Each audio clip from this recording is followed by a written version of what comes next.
पश्चिमबंग प्रवासी को अन्य राज्य में असम्मान होता अभियोग होती कांग्रेस और जय हिंद बाहिनी पक्षर यह प्रतिवाद कर कोलकातार गांधी मूर्ति पाददेश एक कार्यसूची पालन कर पश्चिमबंग प्रवासी अन्य राज्य में बंगला कहूथिबारु सेमानंकु बांग्लादेशी आख्या दे हीनस्ता कर अभियोग होती।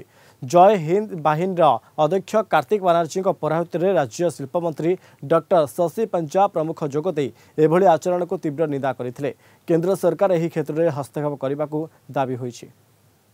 लाख करोड़ रुपया जो उनको मिलता है, कौन सा बीजेपी इसके लिए लड़ा है, कौन सा नेता लड़ा है? तो बंगाल के प्रति आपकी कोई दुर्बलता भी नहीं है, प्यार भी नहीं है। तो वो बंगाली भाषा है, जब उनके ही लोग अमित मालविया बोले कि बंगाल की कोई भाषा ही नहीं है, बांग्लादेशी है, तब दिलीप बाबू का क्या कमेंट्स थी, उनकी क्या प्रतिक्रिया थी? कुछ भी नहीं थी। तो दिलीप बाबू आज कुछ बोले या ना बोले इसका कोई मायने नहीं रखता। के प्रधानमंत्री যখন বাংলায় কথা বলছিল আমার চিন্তা হচ্ছিল অমিত মালব্যের পরের টুইটটা কি হবে, যে একটা বাংলাদেশি রোহিঙ্গা এসে দমদমে মিটিং করে গেল কিনা। তো প্রধানমন্ত্রীও কি বাংলাদেশি রোহিঙ্গা, ওটা অমিত মালব্যের কাছ থেকে আগে জেনে নেবেন যে নতুন রোহিঙ্গার নাম সব ঠিকানা পাওয়া গেছে কিনা। দিল্লি থেকে এসে বাংলায় ভাষণ দিচ্ছে যে সে নিশ্চিতভাবে রোহিঙ্গা, আর নইলে ওই জব্বা পরে প্রচণ্ড গরমে আলখাল্লা পরে মাফলার পরে যারা থাকে তাদের নামও রোহিঙ্গা হতে পারে। মিথুন চক্রবর্তীকে দেখেছিলাম আমরা দুর্গাপুরে জব্বা আলখাল্লা পরে মাফলার পরে 43 ডিগ্রি গরমে। বা উড়িষ্যায় যারা বাস করে তারা আমাদের দেশে এই পরম্পরা আছে এক প্রদেশের লোক আর এক প্রদেশে কাজ করতে পারে।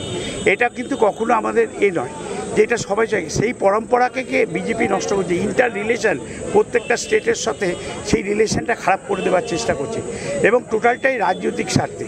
তাই আমরা চেষ্টা করছি যে এই জিনিস বিজেপি যাতে পরিহার করে এবং বাংলার যে আত্মসম্মান, যেটা নেতাজি সুভাষচন্দ্র বোস থেকে, রবি ঠাকুর থেকে, স্বামী বিবেকানন্দ থেকে, বিদ্যাসাগর থেকে, বঙ্কিমচন্দ্র থেকে, যারা বন্দে মাতরম লিখেছে বঙ্কিমচন্দ্র, যারা জাতীয় সঙ্গীত লিখেছে রবীন্দ্রনাথ ঠাকুর, তাদেরকে বাদ দিয়ে, যে স্বাধীনতা সংগ্রামের ইতিহাসকে বাদ দিয়ে বাংলাকে অপমান করার যে চক্রান্ত, সেটা যেন তাদের ব্যর্থ হয়।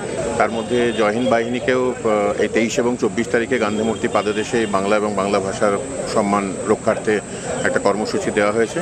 এখানে বহু সংখ্যায় মানুষ আমাদের রাজ্যের বিভিন্ন প্রান্ত থেকে এখানে এসে যোগ দিয়েছেন। তারা স্বতঃস্ফূর্তভাবে এখানে এসেছেন এই নিরিখে, যাতে বোঝা যায় যে আজকে বিভিন্ন জায়গাতে বাঙালি এবং বাংলা ভাষা যারা বলছেন তাদের উপর যে অত্যাচার চলছে এবং তাদের যে অসম্মান চলছে সেটাকে রোখার জন্য তারা স্বতঃস্ফূর্তভাবে গর্জে উঠেছেন